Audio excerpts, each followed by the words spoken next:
Hi everyone, I hope you're all well. As usual, I took my Saturday off. Not that that means much in my world. It just means that I had to go and replenish some groceries, tidied and cleaned a bit, and Dragonman and I worked on his geography project.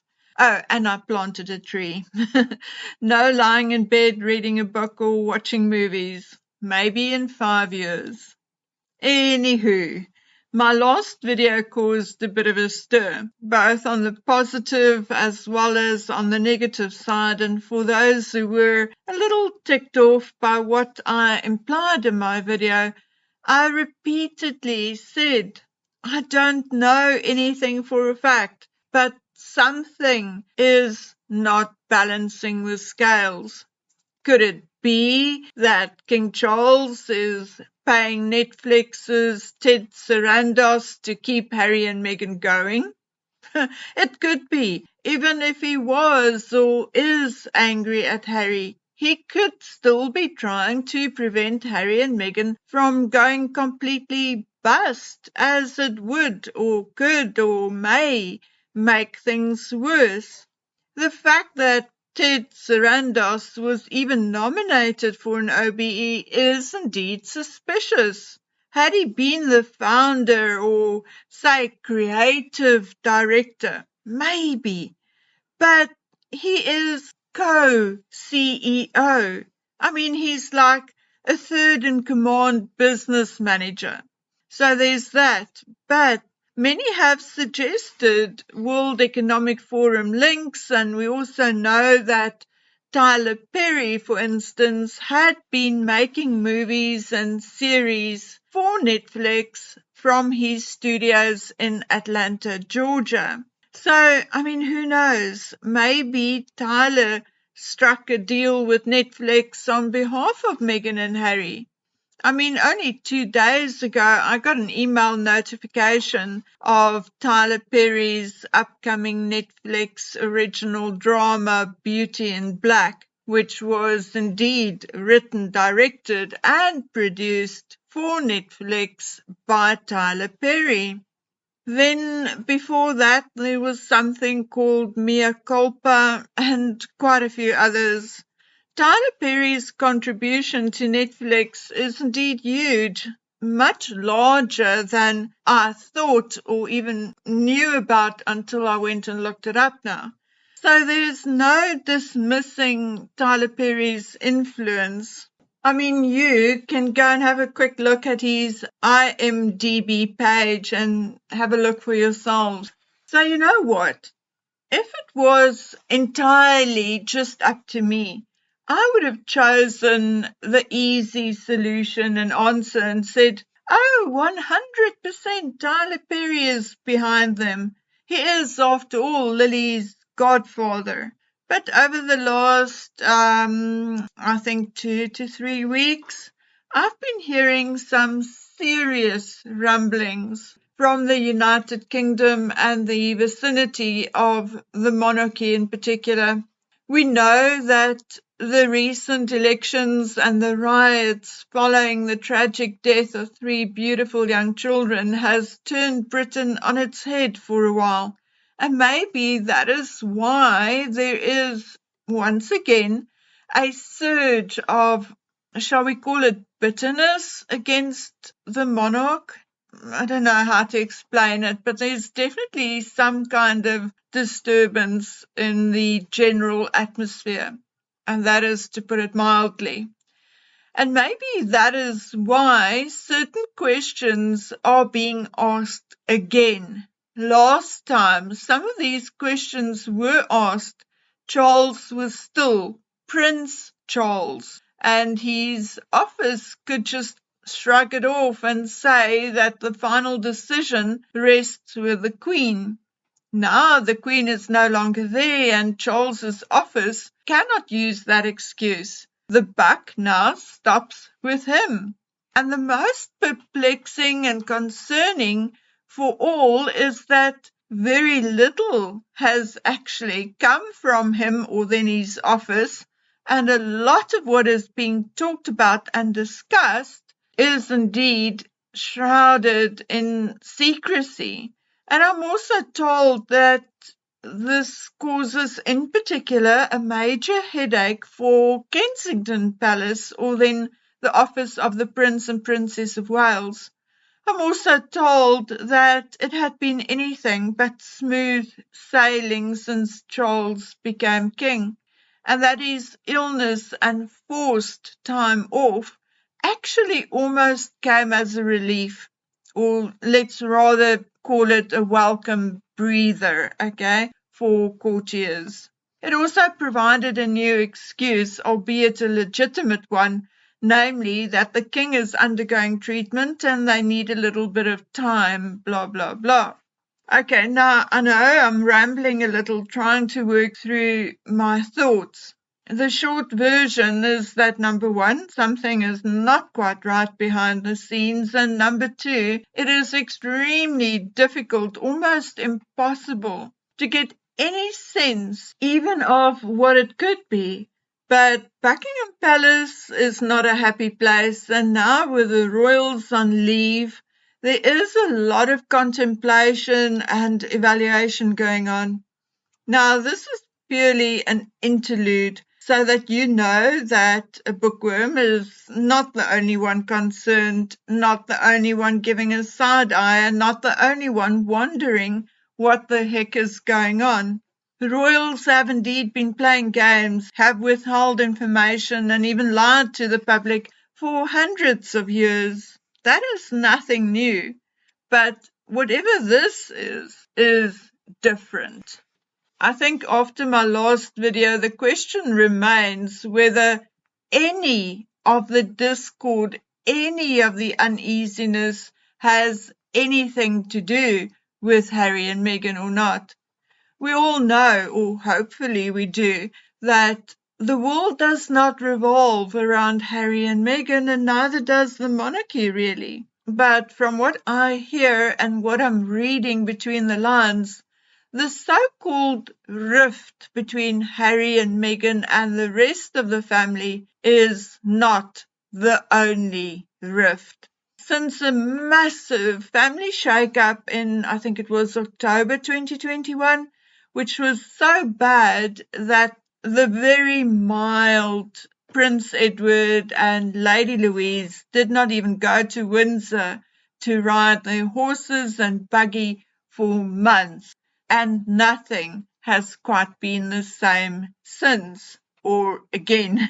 What I also know is that two of the reasons for this major blow-up were indeed the Harry and Meghan scenario, and the other one concerned Andrew. I know there were matters concerning the Duchy of Cornwall, which was also a bone of contention at the time, but I do not think that in particular was what affected Edward, Anne, and the rest of the family. What I also know is that although the peace was restored to a certain degree, it was not fully restored and was still periodically fueled by things like the actions and words of Meghan and Harry. By the time the Queen passed away, there was still a certain amount of ill feeling and undercurrents, etc., etc. You will recall that there was indeed no Sandringham Christmas walk in 2021, and that none of the other children visited the Queen in Windsor but Charles and Camilla. COVID was cited as the reason, but we were already in the end stretch of COVID lockdowns at the time. From what I was reading between the lines, there was still some ill feeling and awkwardness by the time the Queen passed away. So much so that Anne had to intervene. In November 2022, a mere 2 months after the Queen's death, Anne and Edward invited their brother Andrew to a shooting weekend near Windsor, as they felt the need to check in on him and were privately concerned about him. Charles, however, nearly birthed an otter, I'm told, and wanted it made public that he was not part of the shoot.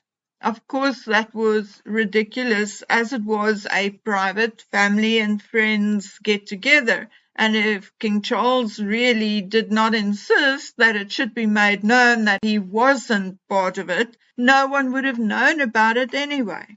It was told to me that Anne took matters into her own hands, and that there was rather harsh words spoken between Anne and Charles, whereafter things, at least superficially, got better and more normal. Like I said, at least superficially. Now, I'm not going to go into the list of differences which still plagues the monarchy to this very day. Not now. It is an itemized list, not very complicated, just long. And yes, Harry and Meghan are indeed on the list.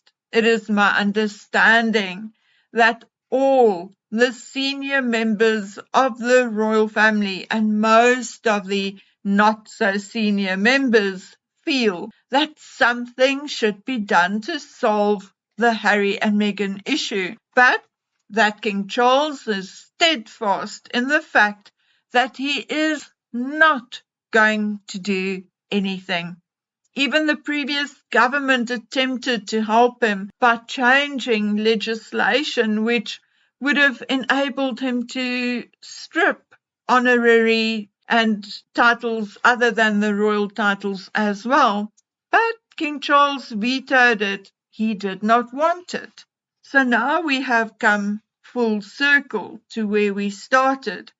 Why is Charles so adamant not to strip Harry of any of his titles, not to demote him in the line of succession, and not to remove him as Councillor of State, regardless of all the hurt and damage Harry and Meghan have inflicted on the royal family? Why?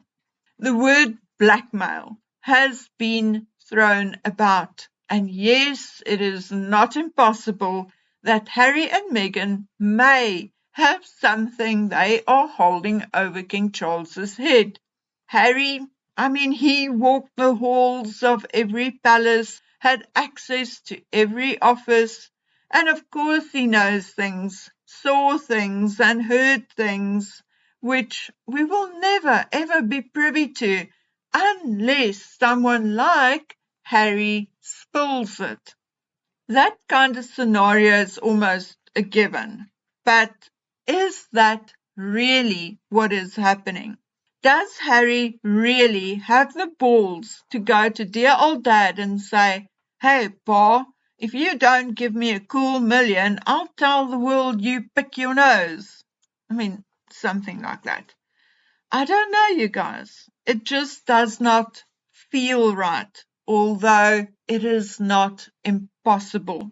What can be so huge that Charles would risk the support of his family and the trust and support of a large portion of the people of his country? You see, I can see Tyler Perry putting in a good word for Harry and Meghan, and I can even see Tyler Perry advocating for them if things do not exactly go according to plan.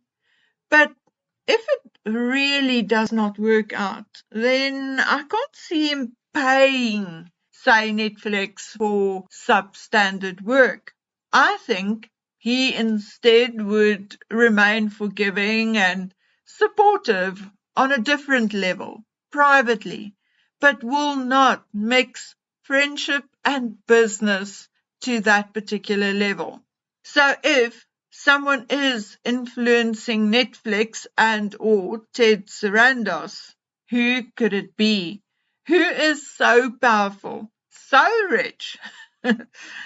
And then, of course, I still want to know why Ted Sarandos was offered an OBE. So guys, yes, I know the previous video came a little out of the left field, but one has to keep an open mind and your eyes and ears open. And particularly as a result of the king's close ties to organizations such as the World Economic Forum, etc.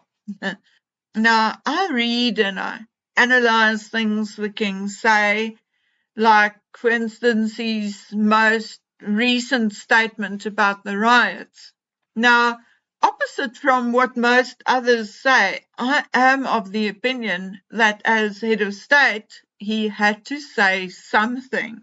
It would have looked rather cowardly not to say anything, I think, to shrink into a corner like a mouse and be quiet. Remember, there are mice and then there are men. What I was expecting and was hoping for, however, was a short statement in which he asked for peace and calm, and in which he promised to discuss the underlying issues with his government over the next few weeks. But no, he couldn't do that. Instead, he did go ahead and pick a side, the very last thing a monarch should do. And he went and praised the resilience of those who overshadowed the criminality of a number of others. So basically, he sided with the counter-protesters, people like the blonde British woman who laughed and applauded when Labour councillor Ricky Jones called for protesters to have their throats cut. My dear British friends, I worry about you. I really, really do. This is my personal feeling and opinion, okay? I fear that neither your head of state nor your prime minister is really on your side. And that is why the one is allowing his son and daughter-in-law to run rampant and out of control, and the other one is allowing illegal immigration and then ultimately your culture and country to be overrun and getting out of control. Maybe King Charles and Sir Keir Starmer have more in common than we know. And I apologize if it's not my place to say so, but the idea concerns me greatly. Now, my dears, on that note, I think it's best for me to go. Please, all of you, no matter where you are, please stay safe and take care. Bye.